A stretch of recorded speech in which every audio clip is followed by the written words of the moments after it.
शुरू करें। चल, ये तत्व है, ये परमाणु संख्या है। परमाणु संख्या को जेड से सूचित करते हैं। आप खुद जानते हैं कि कोई भी चीज का संकेत क्यों याद करना चाहिए। द्रव्यमान संख्या को ए से सूचित करते हैं, प्रोटॉन की संख्या को जेड से सूचित करते हैं। अगर केवल प्रोटॉन रहता तो आप किससे सूचित करते? पी से। प्रोटॉन का संकेत पी है। इलेक्ट्रॉन की संख्या को भी आप किससे करेंगे? इलेक्ट्रॉन की संख्या को भी आप किससे करेंगे?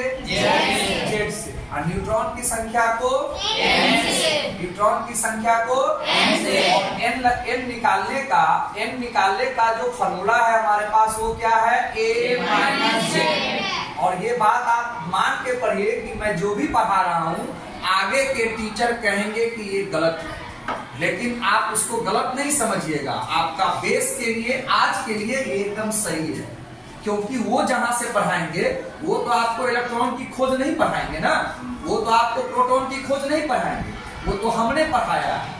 जो इलेक्ट्रॉन की खोज किया होगा, परमाणु की खोज किया होगा, वो तो हजारों गलती कर करके ना आपको बताया होगा, तो वो आगे नहीं पढ़ाएगा। ठीक है, इसीलिए ये मान के चलिए कि जितना पढ़ रहे हैं उसको आने वाले वक्त में फ्लॉप कर दिया जाएगा, है ना। आपको फिर नई चीज पढ़नी पड़ेगी, ये बेसिक हो जाएगा आपका। तो बेसिक को ध्यान से सुनिए। मान लीजिए ये तत्व है, ये लिखा हुआ है क्या? तत्व। उसके बाद क्या लिखा है बाबू? परमाणु संख्या और द्रव्यमान संख्या। सारे बच्चों को ये सलाह दी जाती है कि कम से कम तत्व का संकेत, परमाणु संख्या और द्रव्यमान संख्या जरूर याद करें। आप इतना याद करेंगे तो हम आगे आपको तरीका निकालने का सिखा देंगे। कुछ याद कर लीजिएगा और तरीका पता रहेगा तो भूला हुआ चीज को निकालने आ जाएगा। इतनी बात समझ में आई? उसके बाद आपको हम पढ़ाएंगे इलेक्ट्रॉनिक विन्यास। क्या पढ़ाएंगे? विन्यास पढ़ाएंगे। क्या पढ़ाएंगे बाबू? इलेक्ट्रॉनिक विन्यास पढ़ाएंगे। कोई दिक्कत? चल, अब देखिए ये तत्व है, एक तत्व है ये, जहां तक का हो चुका था उसके आगे बबीता जी खड़े हुई। ललिता जी, कोई तत्व का नाम बताओ बाबू जो तुमको याद है। वही बोलना है जिसका परमाणु संख्या भी याद है और द्रव्यमान संख्या भी याद है।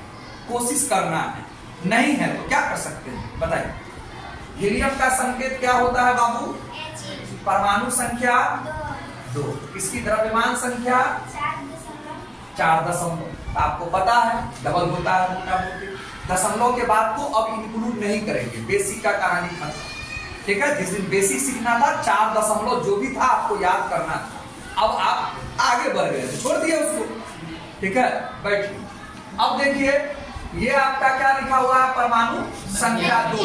तो इससे आपको क्या पता चल जाएगा?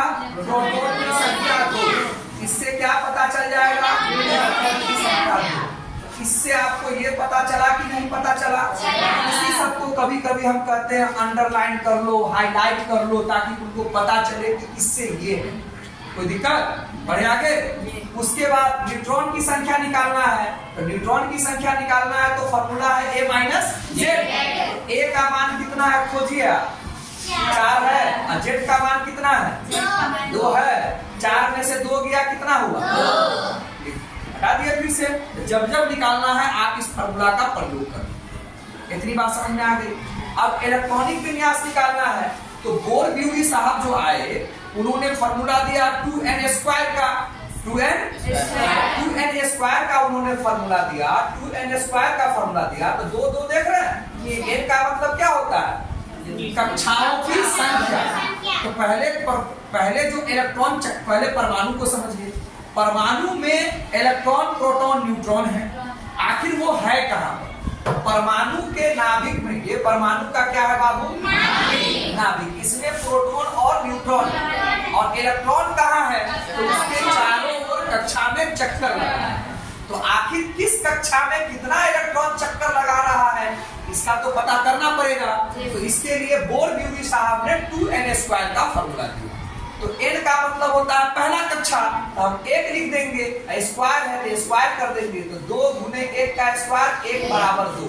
तो पहला कक्षा में कितने इलेक्ट्रॉन? 2 इलेक्ट्रॉन। ठीक है, तो पहला कक्षा में 2 इलेक्ट्रॉन। इसी प्रकार फिर से पहले यही देखिए, 2 है फॉर्मूला है 2n²। 2 गुने n का मतलब क्या होता है? कक्षा की संख्या। तो n का मान कितना हो गया? 2, मतलब 2 नंबर का कक्षा है। हमको ये पता करना है कि दूसरा कक्षा में कितना इलेक्ट्रॉन रह सकता है, तो स्क्वायर कर देंगे यहाँ। तो 2 गुने 2 का स्क्वायर क्या होगा? 4 गुना के 8 इलेक्ट्रॉन। 8 इलेक्ट्रॉन। बहुत बच्चे अभी भी नीचे देख रहे हैं, सीट पर खड़ा करवा देंगे तो अपना इंसल्ट तो तुरंत पता चल जाता है, लेकिन एक पागल यहाँ से भौंक रहा है, उसकी बात तो घुसती नहीं अंदर।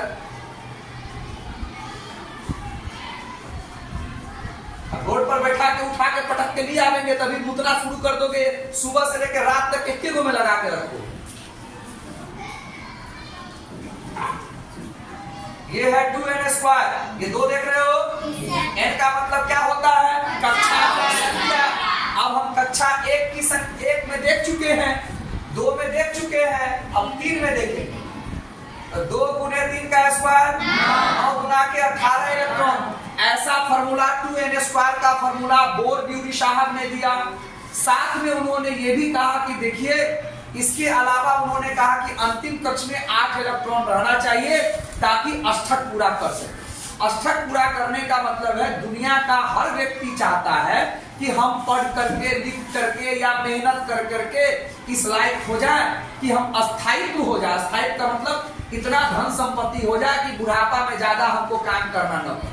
अभी तुम बताओ, दिल से बताओ, भले मेरी बात को समझो। मैं तुम्हारी उम्र में था, मेरा टीचर मुझसे परेशान थे, ठीक? आज मैं तुमसे परेशान हूं, ठीक है ना? हमारे तुम्हारे बीच में पढ़ाई का जो अंतर है वो 20-22 साल का है। हम 2001 में मैट्रिक किए, तुम 2025-26 में मैट्रिक करने वाले हो। तुम्हारे हमारे बीच में मैट्रिक किए हुए 25 साल का अंतर है। हमारा तुम्हारा मिजाज मिलवे नहीं करेगा, एकदम नहीं मिलेगा, ठीक है?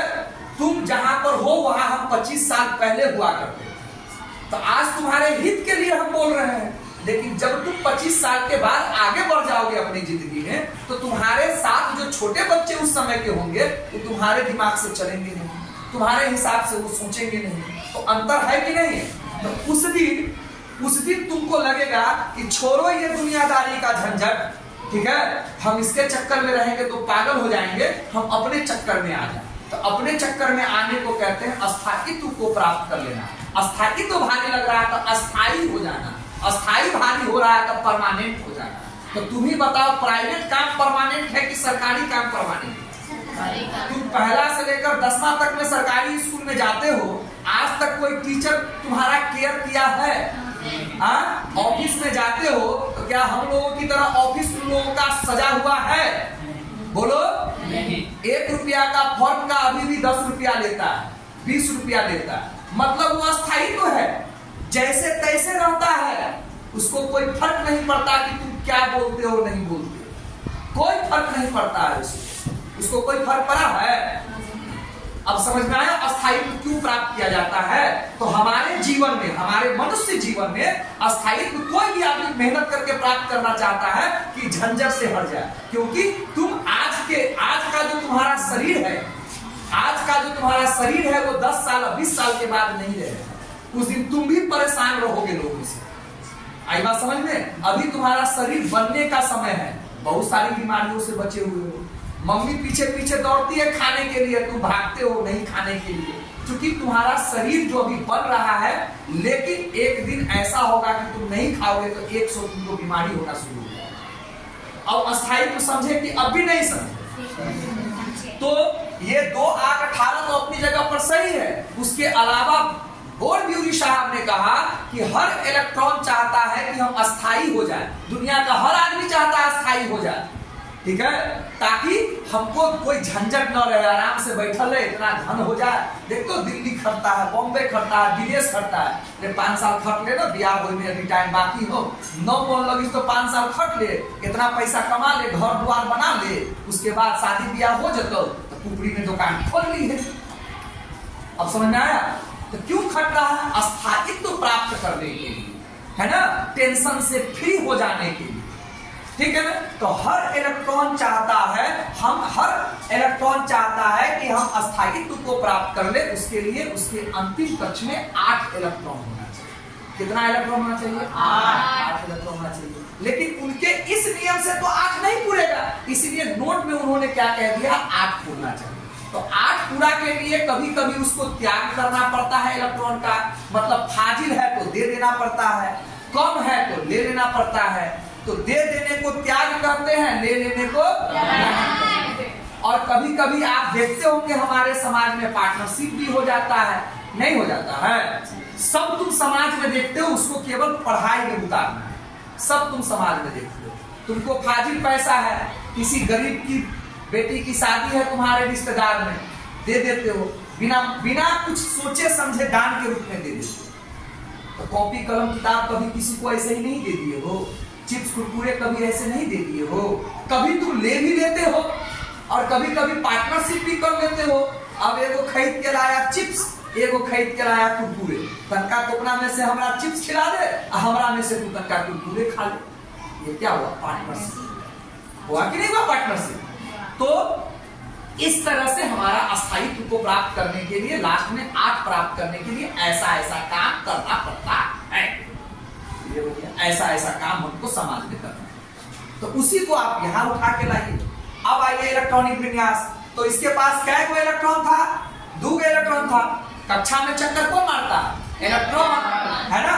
तो कै गो था इलेक्ट्रॉन, 2।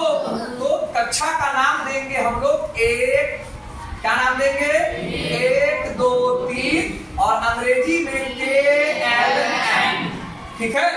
तो 2 इलेक्ट्रॉन है, तो पहले 2 इलेक्ट्रॉन किसमें घूमेगा, K कक्षा में, पहला कक्षा में। और उसमें भी शर्त है कि पहला में 2 रहेगा, उससे ज्यादा रहेगा तो जंप कर करके दूसरा में चला जाएगा, और दूसरा में 8 रहेगा, 8 से ज्यादा दूसरा में रहेगा तो जंप कर करके तीसरा में चला जाएगा। ये शर्त है। तो पहला में कै गो रहना चाहिए, अभी उसके पास कै गो इलेक्ट्रॉन है, पहले कक्षा में रहेगा, उसको दूसरा कक्षा में जाने की कोई जरूरत है नहीं, है जरूरत नहीं। इतना खेल आप समझे कि अभी तक नहीं समझे, अच्छा है समझिए। 5 7 को एग्जाम्पल देता हूँ, सारा खेल खत्म करता हूँ। हीलियम के लिए छूट है, उसके लिए अंतिम कक्षा में 8 नहीं चाहिए, 2 ही चाहिए। सुन के रखिए फिर बता दे।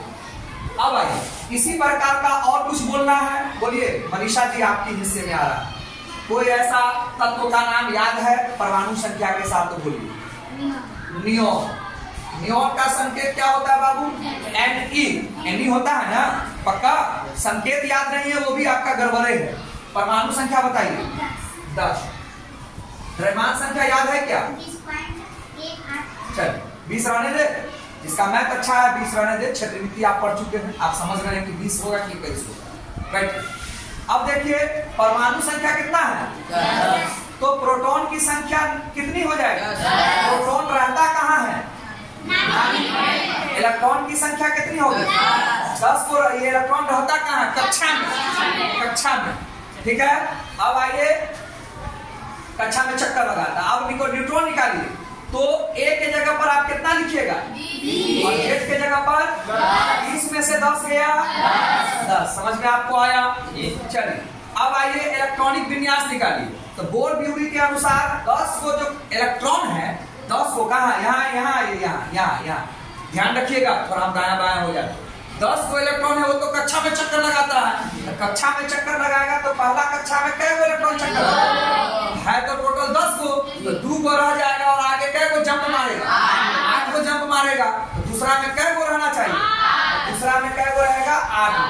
तो अंग्रेजी, इसको मैथ में 1 2 3, और अंग्रेजी में किस कक्षा में, दूसरे कक्षा में न रह गया, तीसरा की उसको जरूरत पड़ी नहीं पड़ी। इतनी बात समझ में आ गया। और अंतिम कक्षा में कै को इलेक्ट्रॉन चाहिए, 8 को है कि नहीं है। तो 8 लाने के लिए हमको त्याग ग्रहण करना पड़ा कि पहले ही से 8 को है। भूख लगनी चाहिए, आपके अंदर भूख होनी चाहिए सीखने का। नजर से नजर मिलाइए, हम थोड़ा सा हमें ज्यादा समझते हैं, ठीक है। तो अपने पहले से है, तो ये पहले से अष्टक पूरा किए हुआ है, इसीलिए आपका जो नियोन है वो अक्रिय गैस है। और सब गैस, सब चाहता है हम अक्रिय हो जाए। सब क्या चाहता है, सब चाहता है, त्याग करके या ग्रहण करके बढ़े आगे, सब चाहता है, ठीक है। चलिए आगे बढ़िए भैया, 9th क्लास नहीं 10th बढ़ो। ऑक्सीजन, ऑक्सीजन का संकेत बताइए। आर, आर ऑक्सीजन का संकेत है। ऑक्सीजन का संकेत आर है, कहां से आया? आठ परमाणु संख्या है, संकेत ओ है। द्रव्यमान संख्या बताइए कितना है, जल्दी बोलिए, बोलो रे बगल में तुम बैठो, बोलो कितना है द्रव्यमान संख्या? लिखा हुआ दिख रहे हो? कितना है? जोर से बोलो, लिखा हुआ नहीं है। इसी ग्रह पर हो, ग्रह समझती हो क्या? ग्रह समझती हो? ग्रह